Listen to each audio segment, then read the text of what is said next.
नमस्कार दोस्तों, PN Dwivedi YouTube channel में आप सभी का स्वागत है। आज मैं हिंदी असिस्टेंट प्रोफेसर के सिलेबस में कवर किए गए संस्मरण मेरा परिवार को लेकर के आया हूं, जो कि महादेवी वर्मा द्वारा लिखित है। इसके बारे में जो मुख्य तथ्य है उसे देखते हैं और संक्षिप्त में इसका सार भी देखते हैं। मैं आगे शुरू करता हूं। अगर जो आपको अच्छा लगेगा तो लाइक करिएगा, सब्सक्राइब करिए और शेयर करें। अब मैं शुरू करता हूं। इस संस्मरण में इलाचंद जोशी ने भूमिका उच्छ्वास नाम से लिखी और महादेवी वर्मा ने आदमिका शीर्षक से। इसमें दो लोग जो है, इस संस्मरण में दो लोग भूमिका लिखे। पहला इलाचंद जोशी का है जो उच्छ्वास नाम से है, और दूसरा जो है महादेवी वर्मा का आदमिका नाम से है। मेरा परिवार के विषय में रामचंद्र तिवारी कहते हैं कि मेरा परिवार हिंदी साहित्य में ऐसी अकेली कृति है जिसमें मानवीय करुणा की स्निग्धता और शीतलता ने पशुओं को भी व्यक्तित्व प्रदान किया है। रामचंद्र तिवारी का कथन है। इलाचंद जोशी लिखते हैं, ये कृतियाँ मानवीय भावुकता, संवेदना और कलात्मक प्रतिभा के अपूर्व निदर्शन की दृष्टि से शाब्दिक अर्थ में अपूर्व और अद्भुत कलात्मक चमत्कार के नमूने हैं।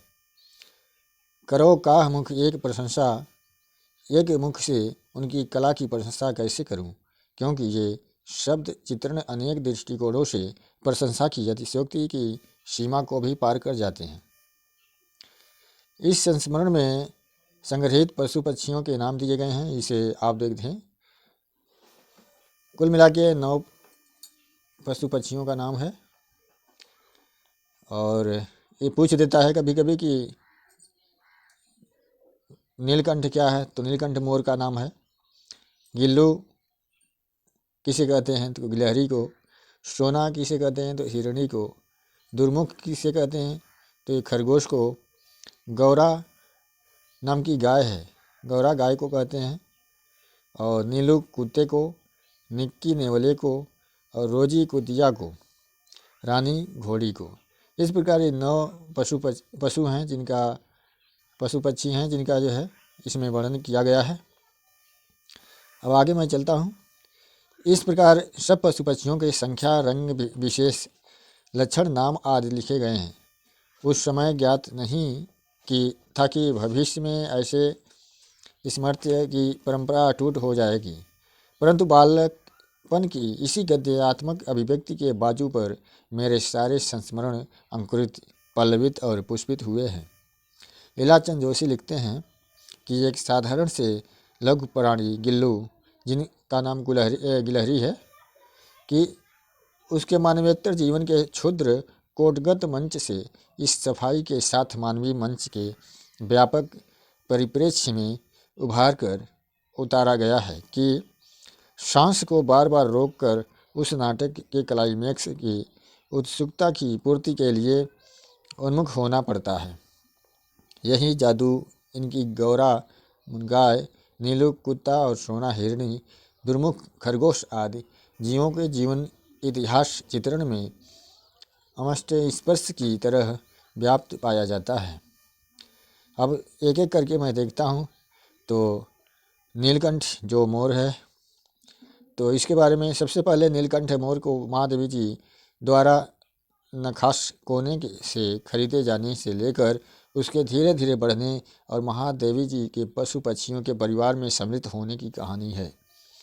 राधा नामक मोरनी के साथ इस नीलकंठ नामक मोर के नृत्य, वर्षा ऋतु के उल्लास, वसंत ऋतु के उद्दीपन आदि चित्र प्रस्तुत किया गया है।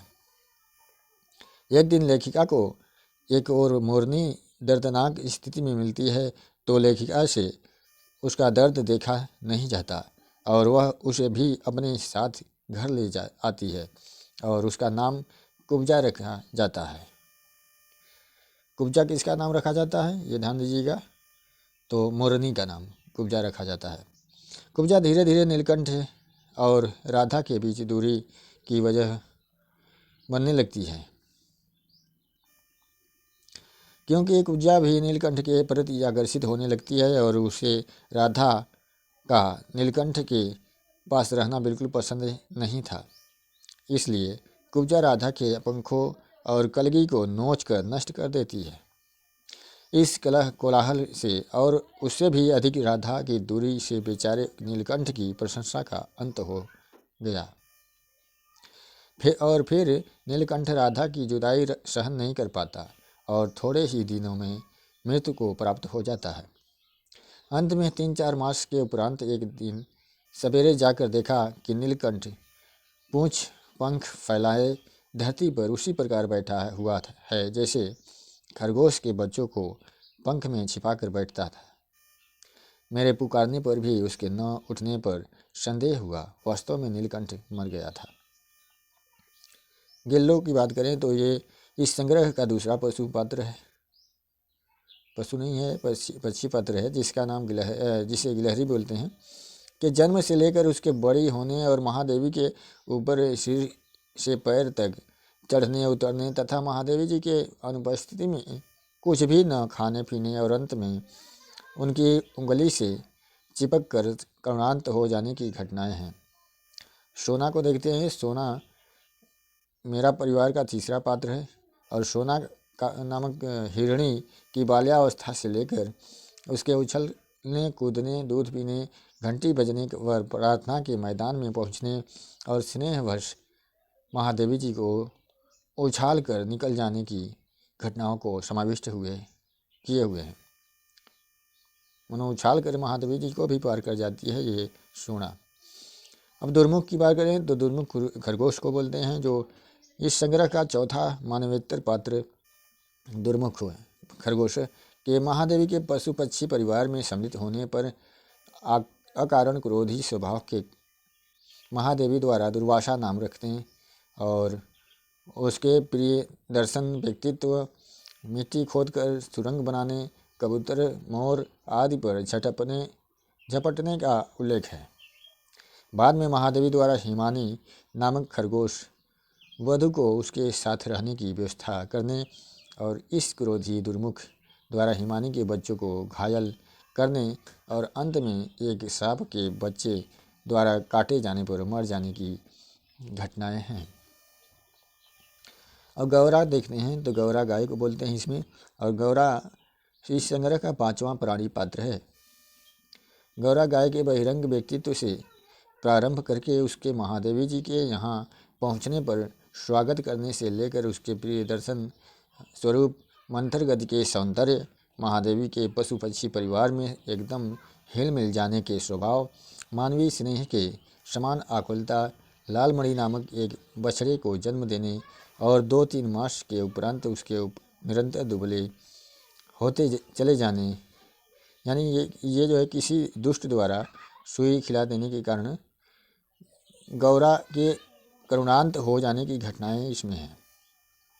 नीलू की बात करें तो नीलू 6वां पात्र है, जिसे नीलू को ही कुत्ता कहते हैं। कुत्ते की कथा से जुड़ी है ये।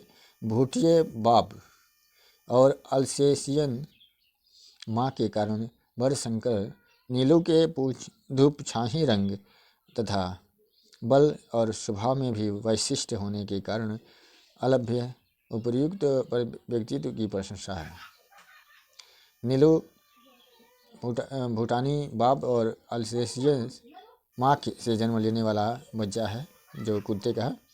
निक्की नेवले को कहते हैं, रोजी कुतिया और रानी घोड़ी। मेरा परिवार का अंतिम तथा 7वें संस्मरण में निक्की ने रोजी और रानी की कहानी में उस अद्भुत मैत्री का परिचय दिया गया है जो इन पशुओं में परस्पर विद्यमान थी। यह संस्मरण उस समय की कहानी कहता है जब महादेवी जी बालिका थी और उनके पिताजी के परिवार में ये तीनों पशु रहा करते थे। इस प्रकार ये पूरा संस्मरण समाप्त होता है। आपको कैसा लगा इसे आप ज़रूर बताएं। वीडियो देखने के लिए बहुत बहुत धन्यवाद।